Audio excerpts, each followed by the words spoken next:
So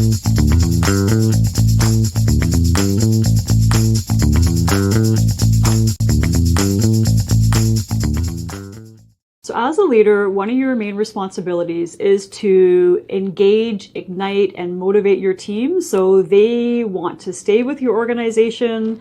They're loving the work that they do. This is where employee engagement kind of scores come in, and that they want to stay in the organization, and that they actually want to be doing things, and they take things on before you even have to go and ask them. So really, as a leader, that is really part of what your core responsibility is, especially in today's world where, you know, folks can go and they are not staying in their jobs as they used to.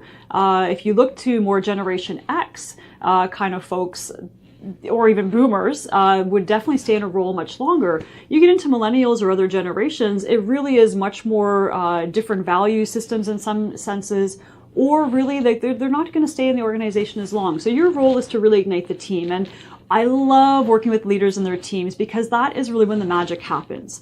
And I'll give you a quick example. So one client I was working with, I asked certain questions about, you know, the leadership team and were they really following a certain set of values and culture that the leader really wanted to instill? And he said, yeah, absolutely, Charmaine. You know, they know about the culture that I want to be creating, and I would say that they're on their way quite well to be really living that culture.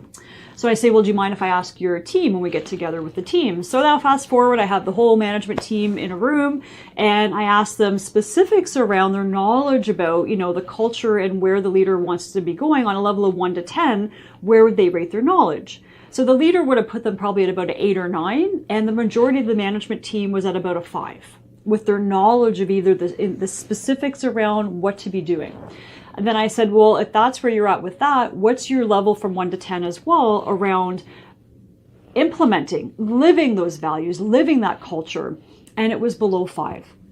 So that's when the magic starts to happen, because now even with that quick kind of little heat map and scale and that gap between where the leader really thinks and wants things to be and where the team is at, now we get into either myself doing some team coaching, or really I work with the leaders to be able to have conversations with their team. So they're actually really breaking through barriers, building relationships, and really getting that optimal team performance.